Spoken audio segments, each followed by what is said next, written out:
Friends, hello to everyone. Yesterday in Paris, the first round of negotiations ended, and today the second, even more important round has begun in the so-called coalition of the willing format. We're talking about a plan to end the war and security guarantees for our country.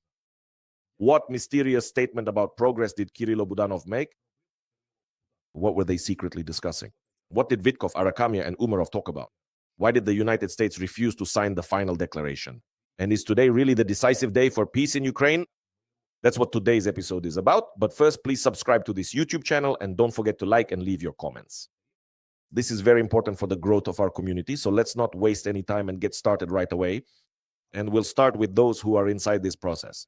First of all, there's a fresh statement from the new head of the office of the President of Ukraine, Kyrylo Budanov. He took part in the negotiations for the first time at this particular level. And here's what he wrote. We are continuing important negotiations. Not all information can be made public, but there are already concrete results. In fact, this is classic diplomacy. There are results, but we won't tell you anything about them. The question is, what are these results? Why aren't we being told about them? And what is meant by non-public information? Of course, friends, we have to understand that negotiations require silence. That's an axiom. But aren't they, for example, trying to hide something from us?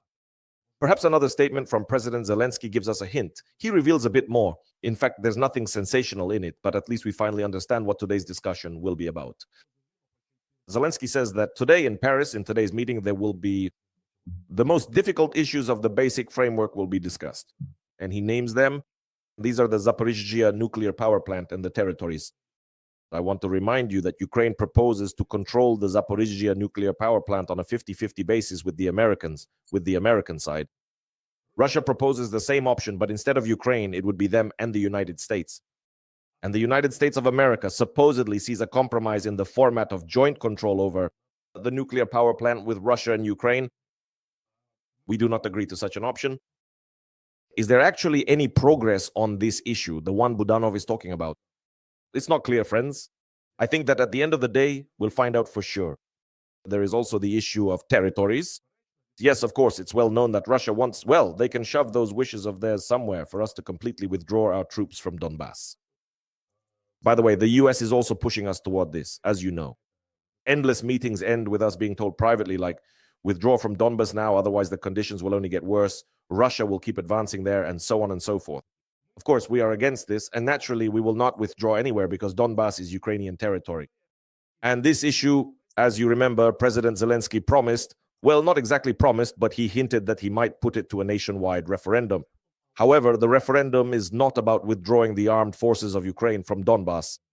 At the referendum, the issue that might be decided is the creation of a so-called free economic zone, along with the simultaneous withdrawal of forces and equipment from both sides. In other words, if this is even possible, then both Ukraine and Russia would completely withdraw their troops. That was the idea, friends. Again, whether there is any progress, as Budanov mentions, on this issue, we don't know for sure, and everything will finally become clear at the conclusion of the second round of negotiations. And this shot, honestly, is very interesting. My God, so many. In the media, online, on Telegram, and elsewhere, people have started building all sorts of conspiracy theories about him. Overall, friends, yesterday before the meeting, Ukrainian, well, not only Ukrainian, but also foreign journalists caught the Ukrainian delegation in, so to speak, an informal setting. Look here, the new head of the office of the President of Ukraine, Kyrylo Budanov, there. In this shot, you can see the Secretary of the National Security and Defense Council, Umarov, and David Arakhamia, the head of the Servant of the People faction. Absolutely unexpected. They are all talking and in a rather cheerful atmosphere having a conversation with Steve Vitkov. Arakhamia is the person who once led negotiations with the Russians in Istanbul. Remember, he was the head of our Ukrainian delegation. They are all having a rather cheerful conversation with Vitkov, Trump's special envoy. What could they have been talking about? Well, of course, we don't know. What could it be? A light conversation before the negotiations, a sort of relaxation. That happens often, it's true. But just how difficult will the next few hours be, right? Or maybe the Ukrainians are passing certain messages to the Americans, since Budanov is also present there. We don't know that, but I repeat, there are already all sorts of conspiracy theories being built online that it's just amazing. Where do people get such imagination from? But overall, actually, I want to focus on something else. Not on what you were talking about, but on the fact that Arakhamia's presence here is both very significant and mysterious at the same time. What could this mean? Why is Arakhamia there? I don't know. Is it the experience from those Istanbul negotiations? Do we really need it right now? Is Arahamia there to inform our partners about the progress made towards the possible holding of elections in Ukraine or about amendments to the laws? Or is it more about the upcoming vote on the possibility of holding a referendum during martial law? I think it's more likely the latter. Of course, it's more likely the latter, because Rakamia is pushing this process in the Rada. But this shows just how important the issue of holding these elections is for the Americans. And notice how wise our position is, since we're actually going along with this. We say, look, we're ready to hold elections. What did Zelensky say? But I'm ready, no problem, at least now. I don't want to close it. Are you ready to hold elections? No problem. Referendum? Okay, but let's provide for 90 days. Complete ceasefire. This, I repeat, is a great political position. We'll see, in fact, what it will lead to. By the way, regarding the composition of the US delegation, in this sense, it remains unchanged because it's Witkoff, Trump's right-hand man, and his longtime business partner. This is Jared Kushner, Trump's son-in-law and his key advisor on the Middle East. And the commander of US forces in Europe, General Grinkovich, the same people who worked with the Ukrainians and Russian occupiers in Florida during the negotiation process. By the way, Grinkovich's nickname in the military sphere is Grinch. He himself is originally from Belarus, as far as I know. But right now we're talking about documents, friends. About documents, because the first and most important result of the day is the declaration of intent regarding the deployment of multinational forces. It was signed by Zelensky, Macron, and Starmer, and this is, well, to some extent, truly a historic document. British Prime Minister Starmer says that this paves the way for a legal framework in which British, French, and other partner troops will be able to operate on Ukrainian territory, defending Ukraine's sky and sea. That is, after a ceasefire, troops from key NATO countries can be legally stationed on our territory. This should serve as the main deterrent for Russia against renewed aggression. Starmer even spoke about the creation of military hubs, ammunition arsenals, and defensive structures here on the territory of Ukraine. But as you know, Russia firmly rejects any foreign presence, especially foreign troops, in Ukraine, just as it wants the demilitarization of Ukraine. Why? So that it can continue to have the opportunity to attack us again, to open up hostilities once more, a new act of aggression, to start new wars, and so on. This is absolutely not in their interest, so they will oppose it. Understand that. If Russia is supposedly against Ukraine joining NATO, why would Russia agree to have British, French, American, or any other NATO country's troops present in Ukraine after a ceasefire? Honestly, friends, to me this seems highly unlikely.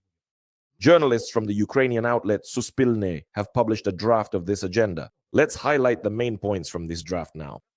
First, the US will help ensure the ceasefire through intelligence and logistics support.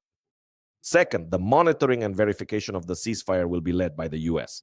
And third, in the event of a new Russian attack, the US commits to supporting coalition forces. Well, perhaps this would really look more or less concrete, technically outlining the US role in this process. Would this be a real security guarantee for Ukraine? No. Well, of course not. But even this, the United States couldn't even confirm this, as it turns out later. Why? Because, friends, the thing is, the US did not sign the final declaration of the summit.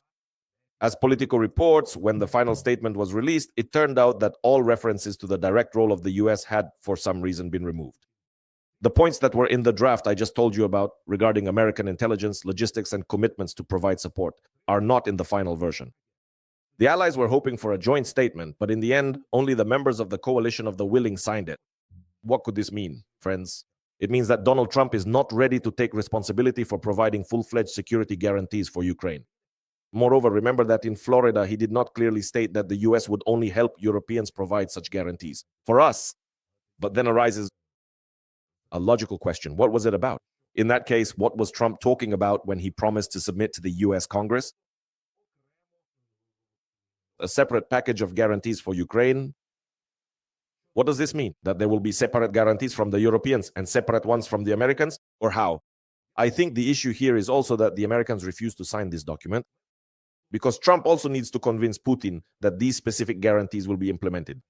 That's why the states refuse to sign it. Well, that's my opinion. For example, Politico writes that now, after the United States refused to sign the document, the role of the US in security guarantees is now very unclear. What is the main sticking point of this summit, actually? That is, the Europeans are basically ready to send troops, but without clear written commitments from the US. Their position is much weaker, and they definitely won't do it. This, so to speak, is the main intrigue of the second round, which is currently underway. And of course, this concerns the EU and Ukrainian territories. So friends, what do we have in the end? After the first round, it must be said that there is some initial progress. Attention, but only in words. Only in words. Yes, the legal framework for deploying European forces in Ukraine has been created. That is indeed a step. But so far, the United States of America does not agree with it, and the Russians definitely won't either. And for such guarantees to work, Russia's consent is needed, as you understand. You may like it or not, but for a truce to happen, both sides have to want it. Ukraine wants a truce, but Russia does not. That's why the war continues. That's the logic. Next comes the most difficult question. Zaporizhzhia, the nuclear power plant, and the territories. They remained on the negotiating table for another day. As of today, the main struggle is over them.